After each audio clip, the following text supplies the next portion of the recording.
Hi, I'm Tara Lynn of Geek Saga Entertainment, here with my co-host Manny for the Geek Saga Show series, The Media That Made Us. This series focuses on media that the two of us consumed in our younger or maybe even just slightly younger years, media that helped shape our current interests and that we still love.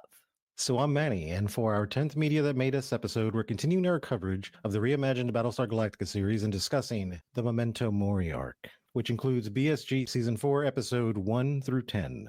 Before we get started, just a heads up that you can follow me and therefore all of the Geek Saga endeavors at Geek Saga on Blue Sky, Facebook, Instagram, Threads, and YouTube. And you can find me on Facebook and Instagram at Menissimo Art. I also have a Blue Sky one, but you're just going to have to find it. I don't remember what it is. If you love me, you'll find it. It's probably okay? Menissimo Art too. Let's be real. It probably is. It's Menissimo or Menissimo Art. It's one of them. So I just can't remember which one that it was. Well, just a couple other house cleaning items before we dig in. If you're watching this as a webcast on Facebook or YouTube, pretty please make sure to hit those like and or subscribe buttons. And if you're catching the audio only version on your favorite podcatcher, we could really use some more ratings, especially on Spotify and Apple Podcasts, and would super very much greatly appreciate it if you could take a moment to mark the Geek Saga Podcast 5 stars wherever you're listening. Last but hopefully not least, we hope that you'll check out the Geek Saga Entertainment Patreon. We have a lot of tiers with just $3 per month, getting you the most prevalent perk of early access to podcast episodes. Check it out at patreon.com/geeksaga_entertainment. Our format for this Media That Made Us series includes our top 5 moments that made it. Basically, our hot takes from the portion of the series that we're covering, followed by any insights we've uncovered from rewatches and or being longtime fans. So to kick off this arc's top 5, we begin with, drumroll please, the restraining bolts and short-circuiting the Centurion's decision-making capabilities. Yeah, okay, so not the best quote co-opt ever, but in this episode, 6 of 1, Natalie 6 does remove the Centurion's restraining bolts, inhibitors, and in doing so, accidentally kicks off a Cylon civil war. I was kind of surprised personally that when that came off, they didn't just whack all of them, because it's like, let's face facts, it's not like the person who liberates you is not necessarily your friend. Yeah. So in the sense of self-preservation, if I was a slave in that fashion and somebody did, I probably would have just whacked all of them. Maybe they needed them to like drive the base star, right? Maybe they don't know how to drive and they're like, well, we need someone else to do it. So maybe that's what they're doing. I don't know. There was a scene there when, when 6 gives one of the Centurions an order and the thing's just sitting there staring at her. And she's like, please? I was like, look, what I would have loved, okay, there's a few things to kind of unpack here for me. I would have loved for it to actually respond to it in that old Cylon voice from the original series, and just be like, that's what I thought. Something like that. Yeah, but that would have been just for laughs or like pure kind of nostalgia. I know me, but you know me, I make jokes in the darkest of times. So it would have been nice to kind of like see them like get a voice or something, because they don't really have any type of real communication. There's no way to like really connect with them. And I love robots, so it would have been nice for them to like have a voice, maybe even have some kind of personality or something, just some sense of like individuality that would have made you more affectionate to the fact that they were slaves. Because if they're just robots and they're like slaves, it's like, well, there's like a disconnect there. But I think if it would have given them like some type of personality or something, I think it would have made it more like poignant and more heavy. Something maybe where not talking necessarily, you would have thought that they would have had this all along, though, that removing the inhibitors or whatever the BSG term for restraining bolts is. I'm sorry, but that's what they are. They're restraining bolts. They would have had some sort of communication thing, but even just different pitches and tones to their whoop sounds, if they're asking question goes up like it does when anybody asks a question. I listen to these awful reels and TikTok videos where they've got the voiceover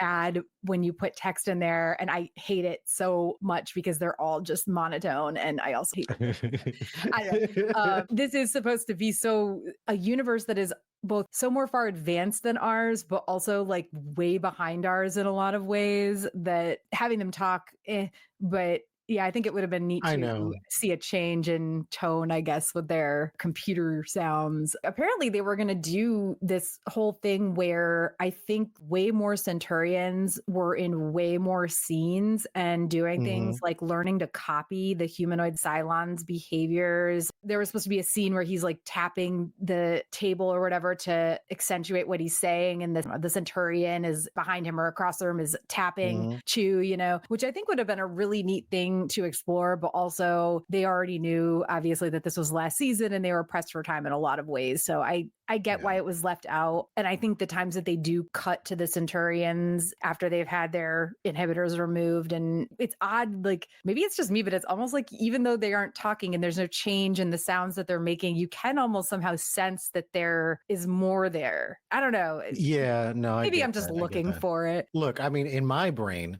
okay, here's how the scene takes place, okay? Centurion's bolt comes off, and the Centurion goes, like you said, with that Instagram AI voice and saying, like, wow, the Centurions are going to kill everyone in here for 5 reasons. Number 5 will blow your mind away, and then just starts wasting people. I mean, if it was a comedy show, that's how I would have played it out.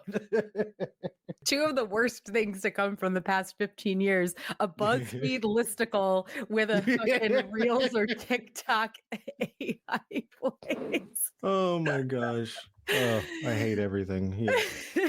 Also, this is one of those things where quite often in our episodes here, we have a top 5 moment that isn't just a top 5 because of the thing that happens right when it happens, but because it is a waterfall or a snowball or whatever you want to call it, of things that happen because this thing happened, right? And the Natalie 6, it wasn't just her, but she's the one who announces it. So the Natalie 6 removing their inhibitors and announcing she's removed their inhibitors, them not having the inhibitors leads directly to the Cylon Civil War. Would it have happened anyway? Very possibly, but the rebellion side Cylons having the Centurions on their side is a huge, huge plus. I really think from that point on, there's really no way that the ones who want things to stay as they are going to succeed. There might be, I don't know, a lesson in this that could be used in other ways of fighting back rebellions, stuff. Yes. I don't know. Maybe not. Maybe. You might be onto something. But yeah, they're in full Civil War mode now. And literally the whole rest of the season wouldn't have happened if it weren't for that. And if it weren't for the fact that having the Centurions on their side gives them such an upper hand that they're able to connect with the fleet and whatnot. Yeah. So next up in our top moments, let's be honest, it was her or them, because we all know that if Callie hadn't died in the episode titled The Ties That Bind, she would have had to be silenced in some other way, or she was going to reveal Chief Ty, Anders, and Tori's true natures to, I don't know, well, probably anyone who would have listened. Yep. I got to be honest, I wasn't all that sad to lose Callie, which I'll say more about in a minute, but I don't know. This death did not hit me. No, I mean, it hit me when I first watched it. I always liked Callie, like she easily would have been the girl that I chased after if I was in BSG land, like that's probably what I don't know. I liked her. But yeah, it would have been Callie or them for sure. But I think the chief probably would have been able to like keep her quiet, I think he's pretty good with her. She obviously likes him. So I think that she could have, if he would have explained it to her or something like that, I think that they didn't have to resort to that. But nope. Here comes Tori. Tori's just gonna throw her out the airlock. But I think the biggest gut punch, like she grabs her kid, sitting there with her kid, and then just turning the key to throw her out the airlock. If you're gonna commit cold, hard murder, at least put the child down.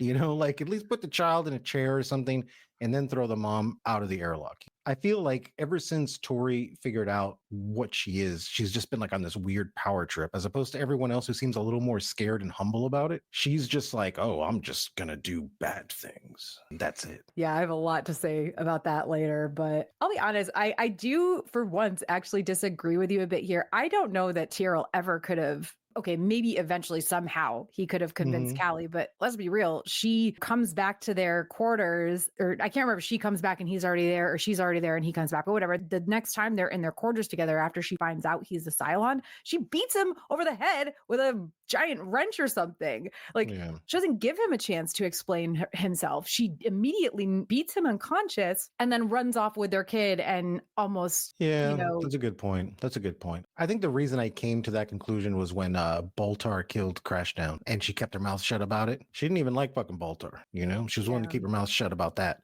But you're right. I think that scene kind of escaped me when I was putting my notes down. But no, you're right. Well, I think too, let's be real, Baltar, as much as Callie doesn't like him, is still human. Yeah, but also when Callie ran away, she could have ran straight to the Admiral, but she didn't. She just ran somewhere completely different. I don't know. Maybe she went somewhere to think for a minute before she made that call.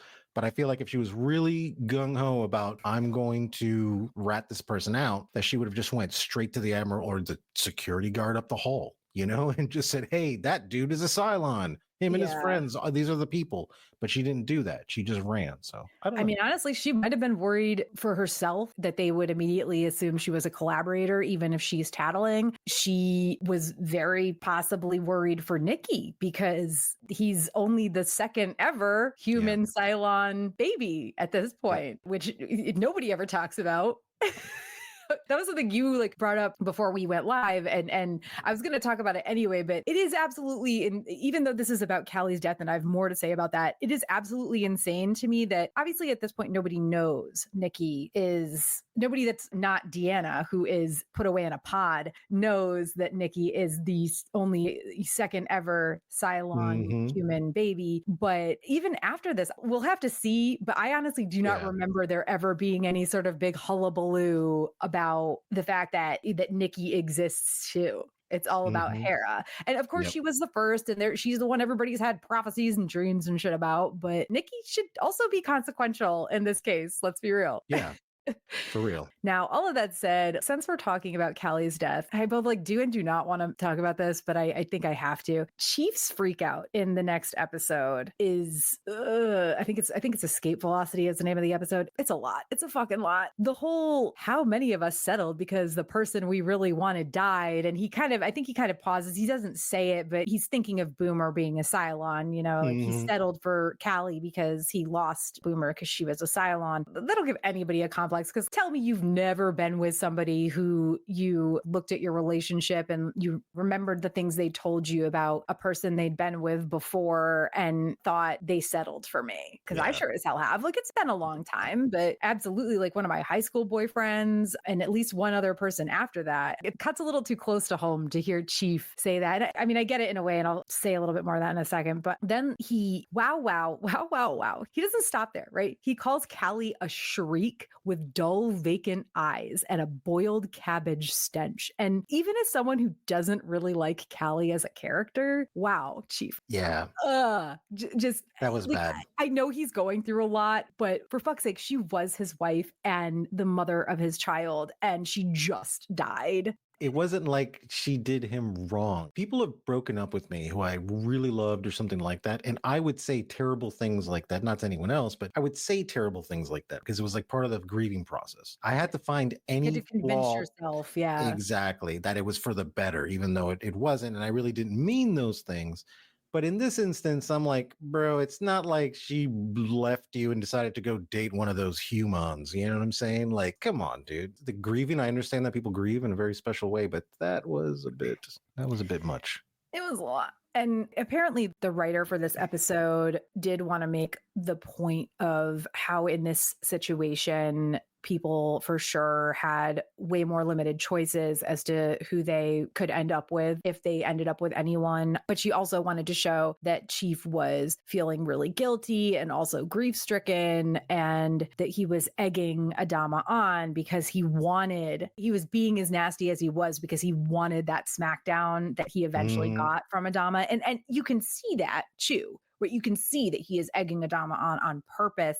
But man, that's a lot. I mean, first of all, hygiene is not it can't be all that great considering, like, weren't they bartering for the last tube of toothpaste at some point? You can't bitch Yeah. about somebody's smell. You probably stink too, Chief. Exactly. A shriek, okay, like, what are you saying? Like, she has a high pitched voice, like she's a nag. Because Yeah. honestly, Callie, I'm not going to go so far as to say justice for Callie, because I never really liked Callie, but this was a really fucking hard scene to watch. And in this sense, in the things that Chief was saying about her, even though I understand what the writer was trying to do, Callie did deserve better than that. Complain about things that aren't, I don't know, the shriek thing is so specific to just women. That particular thing feels very misogynistic. The stench thing, like I said, dude, you probably fucking stink too. What was the other thing that he said? Her dull, vacant eyes. Dull, vacant Fuck eyes. off. At the very least, Callie was an intelligent person. And I've seen some people, not all that long ago, actually. I've seen some people who've had some dull, fucking vacant eyes. And Yeah. as much as I don't like Callie, maybe I don't like her personality, but at least she had one. Well, what does that mean? Like shriek? Like I've never heard that term before used for a woman. So I don't know, because you had mentioned that. I've never heard it either, honestly, and I didn't think to like look it up. I just assumed it meant that she was a nag, is how I perceived it. You know, a man complaining that his femme significant other is a nag. No, I definitely feel you on that one. You know, like, not that I can completely relate. I certainly deal with things in a very weird way. I think now it's more just dark humor as opposed to what it was back in the day. But I understand going through things, how your brain tries to work stuff out. And I get that, like, he was just saying, like I said, earlier, like, I think he was just probably just saying those things just so he can justify what had happened and that she's not going to be here for him anymore, But he really should have gone a little easier. I mean, Callie had to deal a lot when it comes to the chief. A lot. He literally beat her up. They wired her jaw shut because he broke her jaw, which again was never really spoken about after the fact, and he kind of got away with that because obviously she didn't press charges. This is kind of fucked up. It's like, dude, the least you could have done was just not say something terrible. You did beat the shit out of her, like, I mean, let's be real, they never should have been together. And not just because of that. I even beyond the idea of maybe Chief was settling, it also feels weird because she was his employee, essentially. He was her boss. So there's also that power dynamic there. I know that it was consensual and that they're all about propagating the human race. So they're not about to be like, oh, sorry, you guys can't. Well, and also I think they were on New Caprica anyway by the time they were like married and had a kid. But I don't know. There's a lot of ugh going on. He did not handle the aftermath of her death very well at all, and that is like the kindest fucking way I can put it. He lost a lot of points with me. He did. That scene. He'll gain him back later, but for right now, he lost. He lost a lot of points. Yeah, man, and it was weird. And then the Admiral coming to like kind of talk to him. I mean, the Admiral's clearly just trying to get a read off of him, I think, just to kind of see. But he comes and he sits down, and like has a drink. God bless Edward James Olmos, man. He's like, he does such a good job looking and acting so unapproachable that when he finally approaches you to like have a drink, like I would have no choice but to just start crying because I'm like, oh my God, thank you for having a drink with me. My life sucks. My wife got thrown out of an airlock. But you're right. He was doing that because he wanted that like smackdown, So I mean, it makes sense. But I don't think, even if I wanted the smackdown, I don't think I could have gone that route. No, not with the Dama. Absolutely not. Moving on. Talk about a domino effect at the end of Guess What's Coming to Dinner. As a frightened and angry Athena kills Natalie 6 just when Rosalind is insisting the base star hybrid be plugged back in, causing the hybrid to jump the ship away from the colonial fleet. Seriously, timing was no one's strong suit at the end of that episode. And this is another one of those sort of like snowball effect things. Athena finds all those drawings that Hera has been making of her, holding the 6's hand and stuff. And it's also the like bright blonde 6, but maybe those are the only crayons Hera had. She only had the bright yellow. So it's like Caprica 6 hair and not Natalie 6. And then she's not in the quarters because she's a kid and wasn't apparently being watched somehow, and she's wandered off. And by the time Athena catches up with Hera, she's just there with Natalie 6. And obviously there's nothing untoward happening here. Natalie 6 is not about to scoop this child up or anything like that. But Athena is just, I mean, after everything that's happened, the visions that she's had and the drawings and everything, all she can think is this person is trying to kidnap my child. And still the immediate murder A little bit much there. A little bit much there. It's a bit much. Natalie Six is an unarmed person surrounded by armed members of the fleet. It's not going to happen. And I'll be honest, like I have not given birth to a child. So maybe there's like that, I don't have a thing in me that would react that way. I don't know for sure. Yeah, I would do anything to protect my stepchildren. I love them, but I don't know. In this instance, there's just way too much showing that nothing could have happened. Nothing like what Athena is really worried about could have happened. And then including the fact that there's like other sixes walking around also. So right. I mean, but in this case, it's just that one. But in the grand scheme of things, Yeah, and also in that exact instance, there's no way that six could just scoop Hera up and like what is this? Like I don't know. She's not a witch. She can't just like sit in a circle and like poop herself and Hera over to the Cylon Base Star or something. But yeah, just the timing of it where Athena kills Natalie Six, and I don't know if it's right before or right. I think it's like literally right before, but it could almost be like at the same time where Rosalind's like, plug in the hybrid, just plug it in, damn it. Like she's like really pushing it, plug it in. Baltar's like, praise something, and praise I think he says praise God, and Rosalind's just like, shut up, like, plug the fucking hybrid. Shut up. Plug in the toaster, let's get this done, like literally that hybrid is plugged in and not even a split second, and she says jump, and they're gone. And it's again like a whole snowball of things, but just such a fucking domino effect. And now, even though Rosalind has been very ill and isn't in charge like she has been, it's still Rosalind, and so many fucking like Rosalind, Baltar, nobody gives a shit about him except for his little cult people, which I think you have some things you want to say about that later, but nobody gives a shit about him but his little cult people. But there's also a whole fucking ton of other Hilo is with them for some reason, and I know you have things to say about that, because it's like it's not just Rosalind who is very important. They're losing a whole bunch of other people who are important to the existence, the survival of the fleet, with this base star just being gone because Athena couldn't keep it in her pants.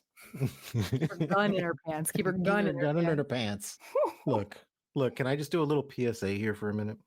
So when you shoot someone at near point blank range, that bullet is going to fly right through that person. It doesn't stop inside the person or anything like that. Now, on top of that, they're inside this big metal ship. Athena, if you're going to bust a cap into someone, get her on the ground first or something, because whatever that guard is behind her is probably going to get shot. And if the bullet ricochets, and maybe it's going to hit Hera, right? You literally, it's just going to bounce back and it's going to hit your kid. And Athena really comes off to me as a very responsible gun owner. So I was like, what are you doing, man? That's just dangerous. It's been a while. It has been a while, but this is not the first time there's been a shooting incident or a gunfight in corridors in these ships where we're like, what? Yeah, exactly. And like, how is no one deaf? Ship space. Yeah. Maybe their guns all have silencers or something. I mean, like I said, they are in a lot of ways way more advanced than us. And I think their guns don't make as much noise actually when they shoot them. They don't, but they're built different. They've got that little like thing on the bottom that probably makes it quieter. I don't know. Dean would know more about this than I do, honestly, but I would hope so. Yeah. He's playing Helldivers, so I'm not going to bother. And guess what? He's not going to hear you. Do you know why? Because that's why he's not going to hear you. But we've talked about this before. We're like, why are you shooting guns in these corridors? This is nonsense. Stop. Yeah, my point on this is that, number one, I would never have boarded the actual base star to begin with. There's no way. I get that the president and Baltar are going, like I get that part. But why would you send so many Viper pilots there? You can send a few of them, but why put the entire cap in danger by sending all of them over there? What if the ship blows up? I mean, the ship was damaged. What if it's like warp core goes critical or whatever they have in there? And then you have, now you have all of your best pilots that are all dead now. So now what are you going to, I just think that was like a bad tactical error. It was a good writing, but it was just bad tactical error. It makes no sense for them to have that many. Absolutely, you want to send a guard contingent. Not arguing with that. But you know who should have been there? Who? Hot dog. He'd have been like, oh, well, I guess we got to fly this thing back now. Okay. Where's the steering wheel? I guess let's do this, you know? Oh man, justice for hot dog, man. I love hot dog. Next, not surprisingly, another top moment we wanted to highlight is the fact that the rebellious Cylons not only realized that they had to give up their ability to regenerate in order to make more meaningful decisions, but that they actually followed through with this realization by destroying the resurrection ship in the episode called The Hub. I don't really have a ton to say about this other than, yeah, it happened. It's less of a wow, this was a great scene in terms of the destruction of it. We've seen these things happen before. Yeah. All of this has happened before and all of it will happen again. But more the idea that they realized that as long as they could regenerate, they wouldn't appreciate the decisions they were making. If you could come back to life, no matter what you did or what happened to you, you would live an entirely different life than you do knowing that you are a mortal being who is going to die eventually and could die literally at any time. It's more about their realization, I think, that this needs to happen. And it is sad also in a way because, of course, you see, especially Hilo, when they're leaving the ship and there's all those, I don't know if you call them dead, I guess, but like bodies that are never going to regenerate, whatever. It is sad in a way, but it's also, yeah, the Cylons are never going to be able to be at peace with the humans, I think, as long as they can just come back. The playing field, yeah. I got a little bit of a rant about the Cylons because this was something that was driving me nuts in these episodes. That they kept saying, oh, well, in essence, like we have feelings too. And, you know, and we were hurt by blah, blah, blah, and all this stuff. And I was like, let me get this straight for a minute. So we were doing nothing on our colonies. And then you decided to show up. You infiltrated it. And then you just nuked everything, chased us away. And my gosh, where was your wonderful sense of ideology when we were all in prison camps and concentration camps getting killed, and you were massacring people by the dozens, by the baker's dozens? Okay. And all of a sudden, we have to have, oh, wait a minute, they're just like us. Like, hold up a second. That did not happen that long ago. Okay. Like maybe if it was something that was decades ago and like, okay, we can put this to rest. But I'm like, no. You are part of the same generation of Cylons who literally pulled Colonel Ty's eye out or had the death list, you know, and literally, as much as I want to hate Boltar, you put a gun to his head just so he can sign a piece of paper. For what? Why did you even bother? You should have just killed everybody while you were at it. You're trying to justify all these terrible, horrific actions that you're doing. And like, look, what did the Colonials do? Okay, so they went into Cylon space at one point when they had that guy, I can remember his name, you know, and they had that backstory. Okay, and then you decided to come back and just go full nuclear and just kill everybody, and now we're supposed to feel sympathetic towards you? I'm like, I'm sorry. I saw what happened in those prison camps. Don't give me that crap. Even with, who's the guy, Leoben? Yeah. You literally locked up Kara Thrace, and you were just doing like, I don't know, gaslighting her and doing whatever to try to get her to like feel something. Like, can we not forget the fact that this was probably only a few months ago, maybe a year ago at this point? Let's say it's been like a year, whatever. It's still not been long enough. If you've been abused like that, it takes therapy. It likely takes medication, neither of which Starbuck has had. BT neither of which that they probably have in the fleet to begin with. It takes fucking time, even with therapy and medication. The amount of time it takes to get over something like that is also a lot. And I just hated that because I felt like in these past few episodes, they were trying to play this like sympathy card. And I'm sitting there like, wait a minute. Nah, I'm sorry. Those things didn't happen that long ago for us to just be like, you know what? You're right. You have feelings too. And we need to consider your feelings. Can you help us bury the 5,000 people who you killed on fucking New Caprica? And we can do it together and hold hands and sing Kumbaya and all this stuff.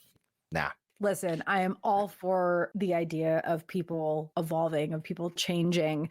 I every day hope that people who voted for Trump will see the light. But just because you understand that you made a mistake, a huge mistake, a bad mistake that's hurt a ton of people, it doesn't mean you're automatically forgiven, but you should be allowed to redeem yourself. I agree with that. Listen, I fucked up. Sure. Like, I'm only fucking human. I fucked up a lot.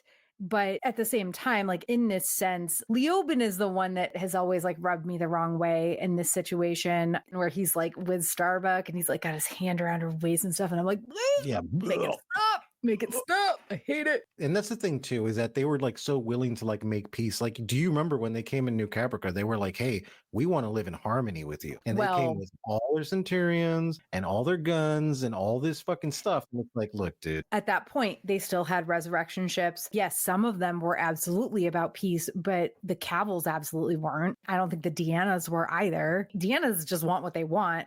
Cavils, I don't know what the fuck, whatever. I Old have white no dude, idea. old white dude complex. I don't know. Yeah. But in this case, it's like they really are trying, I don't want to say make good necessarily, but by them agreeing that the resurrection ship should be destroyed, that is a very huge step. And them saying, not only do we want to change, but we are changing. But how would And- they know for a fact that that is the only resurrection ship like that? Oh, I How mean, would I guess the know? fleet wouldn't. They wouldn't. And that's one of the reasons that I just like, I personally just wouldn't have trusted them. Because look, if they have resurrection ships that we don't know about and they're offering this one to say, oh, look, we're going to, that's the way I'm going to think because you've done nothing to prove to me otherwise. Anytime you guys have come across trying to make peace or trying to say, oh, I want to help you and all this stuff, always something comes bad from it. So now here you go again, right? It's freaking Lucy holding the football.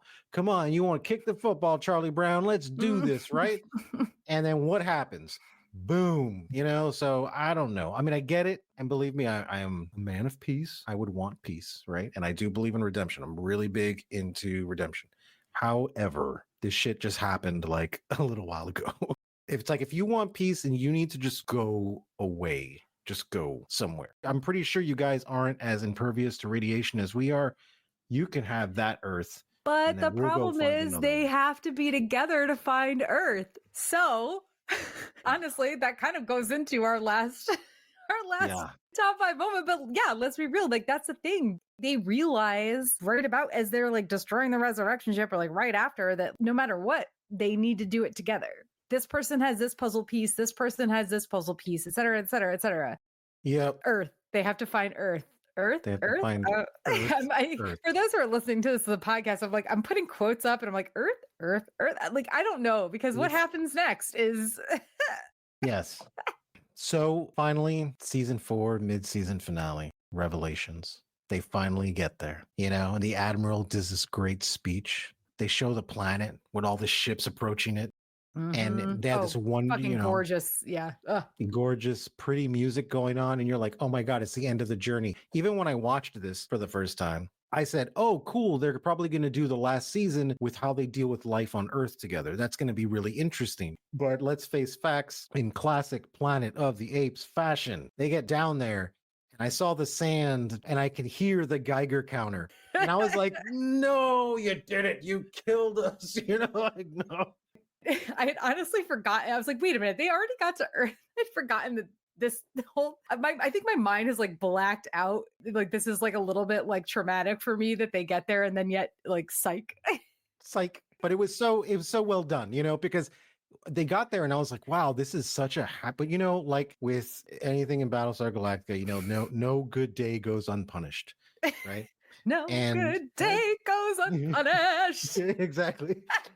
So they get down there, they show the sand, and as soon as I see him picking up the sand, I was like, and I remember I was watching it with a few friends. I was like, dude, is that a Geiger counter? Can you hear that? Because it was before they showed it. It's like, can you hear that? And I was like, no. And then I was like, this is fucking terrible. I love this show so much. It's so good. It was a perfect cliffhanger because now it's like, where the fuck do they go now? Yeah. They just went through this entire shit to get here. They made friends with their frenemies over here, and now it's like, okay, here we go, guys. We made it home and we're going to hold hands together while we take our radiation meds at the same time. Oh my God, frenemies.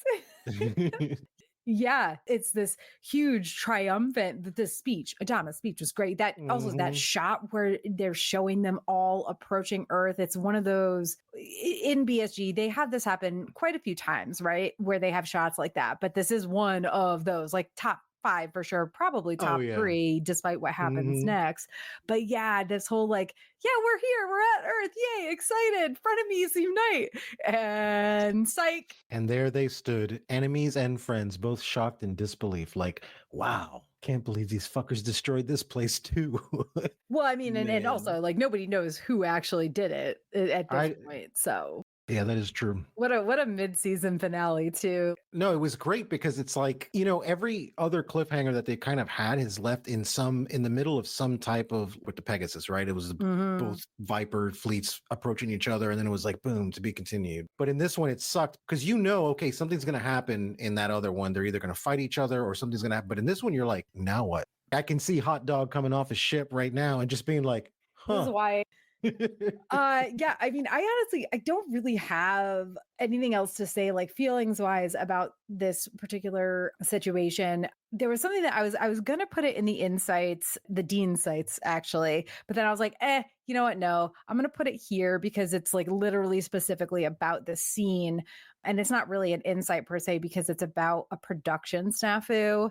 Mhm. Basically, they built out the set for the ruins of Earth on a beach south of Vancouver about like 5 days before they were supposed to start shooting these scenes or whatever. But a storm blew through and ruined the set about Nice. 2 days before they were supposed to start filming.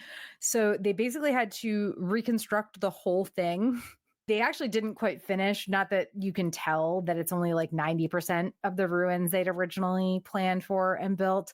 It ended up turning an already really expensive set into a like way more expensive set. So, Did they not check the weather? I oh, know weather is unpredictable, but not so much in the Pacific Northwest, not so honestly. much up there, exactly. And I can imagine that, you know, the scene when they're all looking around at the ruins and, you know, stuff like that, that's probably the same faces that the production company made when they went back.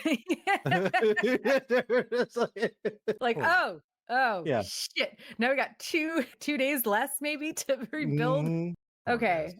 I think it's time to talk about some insights we've gleaned from being longtime fans. As a reminder, while we're covering Battlestar Galactica specifically, I'm going to refer to any Easter eggs or bloopers that I mention as Dean sites because my partner Dean knows far more about the series than I ever could and constantly points things out to me. So I long ago lost track of what I knew before I knew him. And we actually only have 2 Dean sites for these episodes.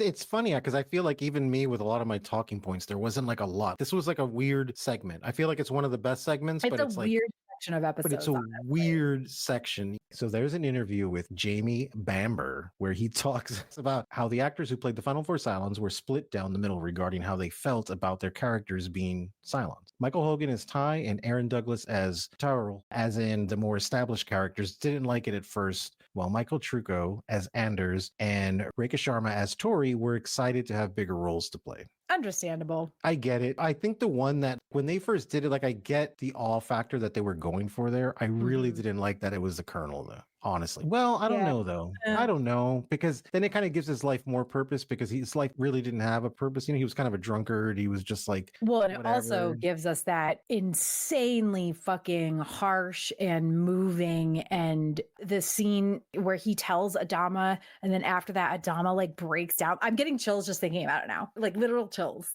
Dude, that was heartbreaking to watch. And I totally understand why like the established characters would be like, but why? We don't want this. Apparently they warmed to it, but also Michael Trucco and Rekha Sharma, especially Tori. This sounds weird, but like at least Trucco was like married to Starbucks, so I think he got Mhm. a lot more. And there was the whole Caprica thing where he was like the resistance leader and everything. Tori is, and I don't mean this to sound like I'm downplaying her role or anything, but she was Mhm. quote unquote just the president's first assistant or whatever the fuck they called her. It makes a lot of sense for them, especially her, to be excited about the fact that, And that's oh, well, now we also get this extra oomph to our character. yeah. And that's probably why they made her more like kind of bad, I guess, because I have she thoughts didn't on that in a really minute. because she didn't really have anything going for her. It was just like, look, and in the end, dude, like I've always said about Anders, he's a guy that in real life I would have been close friends with. He's one of those guys. Like he's the guy that I go to drink with every Friday. He's just one of those guys. I love him. However, as a Oh, he's a Cylon man, lovely fucking dude, yeah, honestly. He puts fucking up with lovely. Starbucks shit way more than he should. And Oh I say yeah. that as a Starbucks stan, okay? Yeah, yeah. No, man, look, I love Anders personally. He's great. He's fantastic. I just think it just should have been someone else, you know? And I don't know. I can't think of anyone off the top of my head, but it should have been a hot dog. It should have been hot dog, is what I'm saying. Because then it's just like, I mean, if we're just going to put these guys there that are just like with Tori, okay, the chief, the colonel makes sense. It's explosive. But Tori, like, man, we didn't even really know you that much. So it's like, well, okay, I guess you're the Cylon. And then with Anders, I was like, I don't know, man. That just seems weird. You might as well have just made hot dog. You know what? Just lie to everybody. There's not 12 or 13 models. There's actually 14. And this is the great big one. And his name is Hot Dog. Oh my God. Okay. So the only other D insight we have is the original script for 6 of 1 had Starbuck put in the brig with Caprica 6 because, so many people were thinking Starbuck was a Cylon. And it also had them getting into a knockdown, drag out fight. Thankfully, Ron Moore felt that the real reason Starbuck was put in with Caprica 6 in the original script was just to like set up this stupid fight between these two women and put the kibosh on that. So gotta say, snaps for Ron Moore. Yeah. Obviously, snaps for Ron Moore a lot of the time, but there was absolutely no need for that to happen. Yeah. The idea of a lot of people think Starbuck is a Cylon now because she came back from the dead 6 months later or whatever. So we're going to put her in the brig with this 6 just to have them get into some nasty...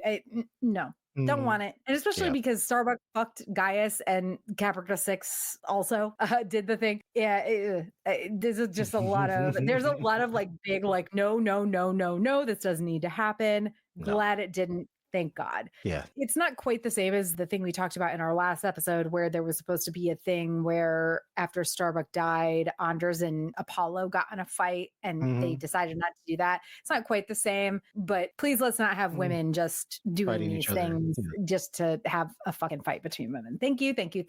All right. Now into our personal insights. Yeah, so I just want to say how awesome it was to see Nana Visitor show up in the episode Faith. She played Major Kira Nerys in Star Trek Deep Space Nine, so it was really awesome to get to see her again, even though she was dying, which was terrible. But she's a fantastic actress, and she's been around for a while. She's just, at least with me, that's how I got to know her, was on Star Trek Deep Space Nine. So to get to see her, like, I didn't recognize her right away at first when I heard the sound of her voice. I was like, oh shit, that's Kira. So it was really, really, really fucking awesome to like get to see her. And again, it's like kind of nodding back to like the Deep Space Nine stuff. Which I also think that those scenes were really necessary to humanize Roslin, especially because the character, what's her name? Emily, maybe? Yeah. I think it was Emily, yeah. When Roslin is like, shut that off, because it's like Baltar talking on the radio, and the character's like, no, fuck off. And she eventually apologizes for her visceral reaction, but there was a lot there that really humanized Roslin's character, but I don't want to make it all about Roslin because the Emily character was... If you've ever seen somebody dying from cancer, I don't know, it's you can probably hear it in my voice. I'm getting choked up thinking about it now because that ending, it's so hard, it's so dark, it's so painful. And the fact that they spent, I don't want to say half an episode, but a good portion of an episode on this. And again, I know a lot of it was to humanize Roslin, but I think that they were also showing just like a deeper, I don't know, like emotional and physical, I don't know. I'm emotional about this for reasons, and it was amazing. It was beautiful. I think they did a really good job with it. It's hard to fucking watch, but that's how you know they're doing a good job, honestly. Yeah, it's hard to fucking watch somebody die from cancer. It's hard to see somebody at the end, just the whole thing where she gives Roslin the kerchief and is like, oh, so-and-so on the ship makes these. They're so beautiful. I don't know. I'm very emotional about this. I was emotional when I watched it too. And I didn't put anything in the notes about it because I was like trying not to be like, ugh. Yeah, it was touching. And especially when she's in like that vision and they're on the boat, and you see her on the other side of the lake now and she's running towards her family and hugging them and everything. And it's just like, wow, it was fucking beautiful. It was beautiful. Yeah, it was. Every scene with them was beautiful. Even the scene where Emily kind of like yells at Roslin, is like, "Don't turn that off," because this is the thing that's giving her peace, right? Roslin might not like Baltar, but what he's saying is helping this woman on her very difficult. I don't know. Journey is a fucking bad word to call it. I don't know, but yeah. Yeah. Anyway, might as well just stick with squicky stuff. I mean, that's not squicky. That's just fucking sad. Now we're gonna move on to squicky stuff. We'll get to less stuff in a minute. But I wanted to mention the absolute like squicky, oh, this is way too real right now feeling I got when watching the episode The Ties That Bind during the quorum meeting. When Apollo brings up that executive order to the quorum, the one that establishes a tribunal system in which the judges are chosen by the president and only answer to a special court of appeals that also has judges chosen by the president, creating a justice system that, as he says, further and dangerously concentrates power into the hands of the executive. I'm gonna take a pause right there, let that sink in. Yep. Okay. And then Rosalind claims that it's like a work in progress. Yeah. So it's a WIP. It's a WIP in its early stages. And it's about forming a better justice system than the one they currently have, which, to be fair, definitely needs fixing. And she claims that she was going to bring this executive order up once it was complete, but it's not yet. And then she's like, we'll talk about it in the next meeting. And everybody's like, no, what?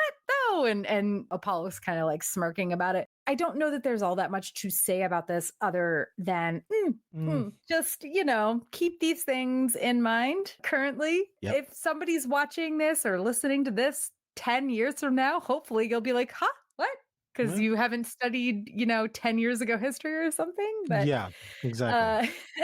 To be fair, I will say that I don't think Rosalind was trying to be any sort of dictator or whatever. I don't believe that of her. I never believed that of her, nor did I believe that of Adama in the early episodes where he was early seasons where he was the one that was kind of throwing his power around. But the difference is these were people that actually had the fate of humanity and whatnot. They had these in their best interests. So whatever the whole shtick was that about this executive order, because I don't remember if it even comes up again. I'm not going to say it doesn't. We'll get into why we can't say that in a second. But I'm not going to say it never comes up again. But at this point in time, there's feelings there. There's watching this at this particular time in late February, early March of 2025. I understand where they're coming from by trying to do some things, but it's really bad optics because you have the same admiral, the same president who's been around, and now they're obviously like each other, and people can see that. And then you have his son who is in charge of the Pegasus, and then he's in charge of this. And guess what? Now, where he's at now, he just became president. None of this looks good. But he was the one who was calling out the issues with the power imbalances in this new executive order. So I agree with that, but I'm just saying, if I would have been on the other side of that coin and that would have happened, I'd have been like, oh, here we go. Another Adama who's in power. Now, if I knew him on the show fictionally, and I was like, oh, okay, no, he's a good guy. Of course, he should be the one to lead. But if I didn't, if I was just one of the pores on the freaking coal ship or whatever I was doing, I was like, oh, here we go, man. We got another Adama's president now, and it's just like, it's the same three people all the time. And have you looked at our presidential history? Well, yeah, but this is fiction. But yes, you're right. Anyway, let's get on to your next insight, Manny. Creepy lawyer comes back. We said he wasn't going to. I think we were very clear about no, we don't think he's going to. Well, because they gave him such a good ending, right? They did the whole Kaiser Soze ending, well, why is he walking with a cane? And then all of a sudden he just puts it down and he's just like, yep, I'm just a normal person like everybody else, And now it's sitting there like, well, was the guy even a fucking lawyer? Did he flip burgers on New Caprica and he's just pretending to be a lawyer? Now, I'm pretty sure no one asked for his certification, but I didn't think he would come back. But then when I think about it, I was like, no, wait a minute, because he's in the last episode or whatever. But I was like, why did they give him such a good ending? They gave him such a good closure in that last one. And then in this one, it was weird. He's got the cat, but it's really been dead. He's the only person seeing the cat or whatever. I actually didn't look, but I hope that this episode is on the website. Does the dog die? Oh, God. Yeah. I forgot that his cat was dead, and that was very fucking depressing. But he's even more nuts in this episode. He's more crazy, but hats off to the actor. I love seeing him. Yeah. Mark Sheppard is fantastic. Anything he shows up in, I know it's going to be good. His cat was dead, and that was why he was off his rocker a little bit. And I totally get that, honestly. Mm-hmm. I completely understand that. Then Jake the dog appears, Yep. which is amazing. I love that. I love that. I love that Apollo is like, here's a dog. What the fuck is his name? I don't know why, but I know this is a football player, but I keep thinking of him as like Tony Romo because his name is Romo Lampkin. For some reason, I keep thinking of him as Tony Romo. Wow. No. Anyway, Romo Lampkin, he's like, the only thing I hate more than cats is dogs. Paul's like, well, Jake needs a home. Jake is a member of the resistance. He's a good boy. Anyway. Okay. Oh, Tori. As we've already talked about a little bit, I get her killing Callie because in that sense, she's protecting not just herself, but also the other final Cylons who are stuck on Galactica. And Tori also saves Nikki. Even if it was for selfish reasons, he is only the second ever Cylon human baby. At least she saves a baby. Thank you for doing the bare minimum. Yeah, exactly. But also, when she finally gets to reveal that she's one of the final five, why is she such a bitch to Roslyn, who has pretty much only ever been nice to her?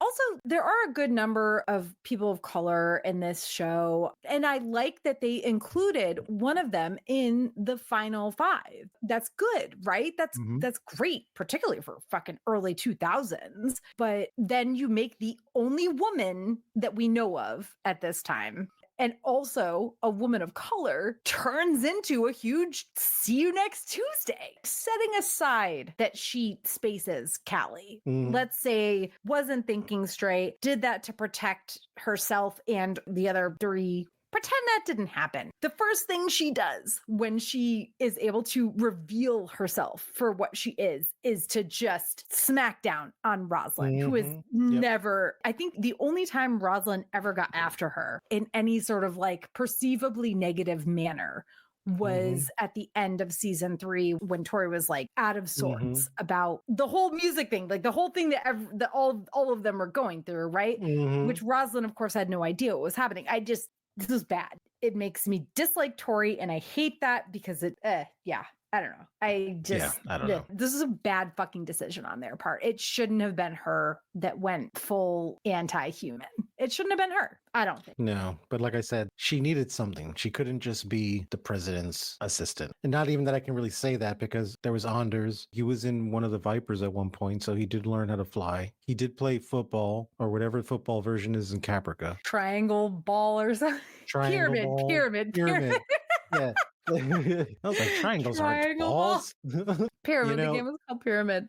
It's Pyramid, yes. And he shot some guns and stuff. And he had a thing he got married to Gareth Race. Okay. But with Tori, man, they just brought her in way too late of the game. What would have been great was if they would have just kept Billy on the entire time and then made it Billy. I think it would have made it more poignant, like better, because it was like, okay, great. Billy's been there the whole time, right? We all love Billy. No. Yeah, but even then it wouldn't have made sense because here's the thing, like Roslyn, we all know that at times she goes on power trips and she's not always right. Nobody's always right, but she doesn't abuse people. She never abused the people who were helping her. She never did it to Billy. She never did it to Tori. The only time she ever got after Tori was when Tori was a mess. And even that was just like, hey, get your head in the game. And listen, maybe she should have been more understanding, but I just really don't like that they made Tori the bad guy. I don't like the decisions that were made there. Tori deserved better. Honestly, she deserved better writing. Yeah, I think they could have made her into a much more dynamic character than they did, especially the fact that since she really didn't have anything past tense the way the rest of them did, I think they should have focused more on kind of developing like her character a bit. And even if she was going to be the bad one, maybe if they would have just put some backstory to it and that would have made it understandable, then I think that would have been completely fine. But to just kind of bring her out of the woodworks as just, okay, well, now she's the bad one. It's like, yeah. I feel like they thought they were giving her agency, but they did it in a bad way. That's what it was. They were like, oh, we wanted to do a strong female character. Yeah, but strong female characters don't always need to be that. You can be a strong female character. And I know you know this. I know you know this. Look, we had Nana Visitor on this episode, right? You spend any time watching her character progression, and she is literally one of the most powerful female characters ever written, ever, when it comes to character development and strong female character. And this was 1993. Why were they able to pull that off in 1993? And then now here we are 20 years later, and even up into like today, I don't need the character to look into the camera and be like, oh, because I'm a strong female character. Like, they don't have to do that. Just write them good. If you write them good, then it's fucking great. So I have no idea. I don't know what happened to the writing thing there, but I'm right there with you, because they do associate that. They kind of put those two together, right? Oh, if it's a strong female character, then, oh, we got to give her all the tropes. Like, she's got to be a bitch, and look at her doing bad things. And it's like, okay, bad writing again.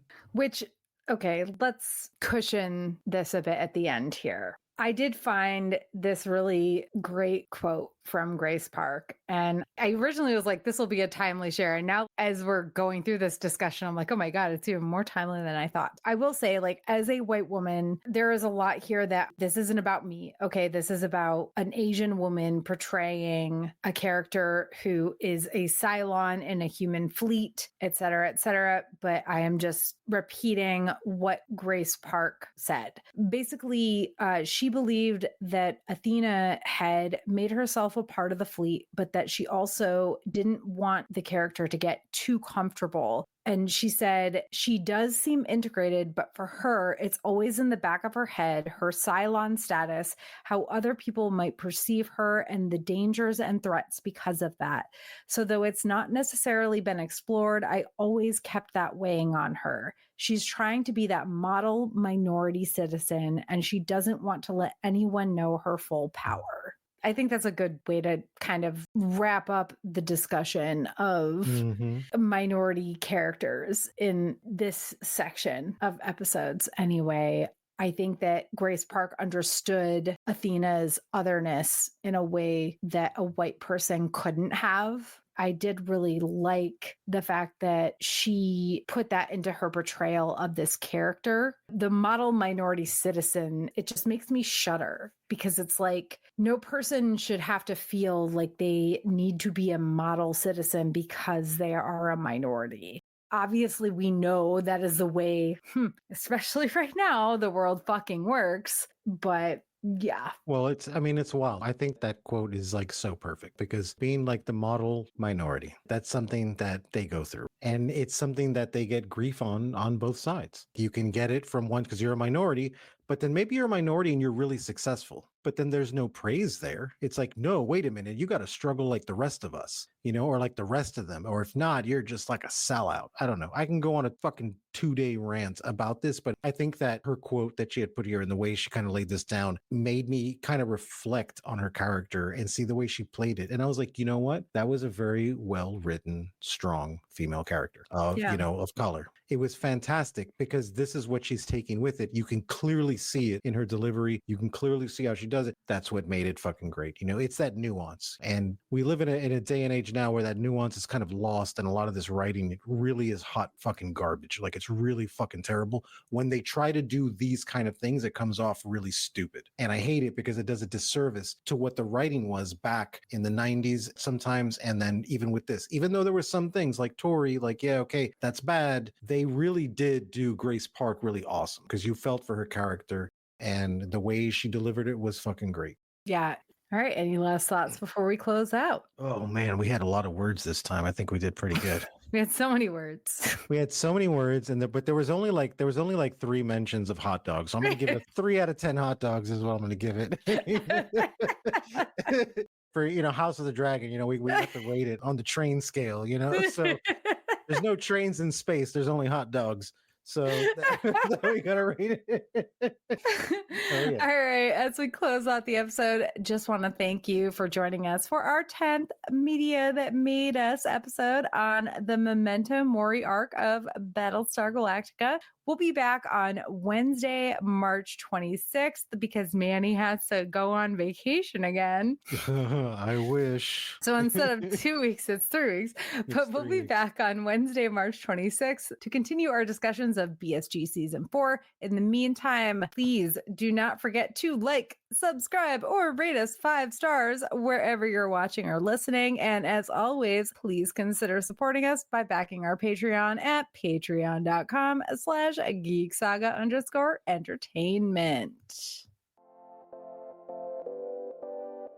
Thank you for listening to the Geek Saga Podcast. If you like what you heard, please check out other Geek Saga entertainment endeavors, including the Sagas and Sass webcast and podcast and Ice and Fire Con.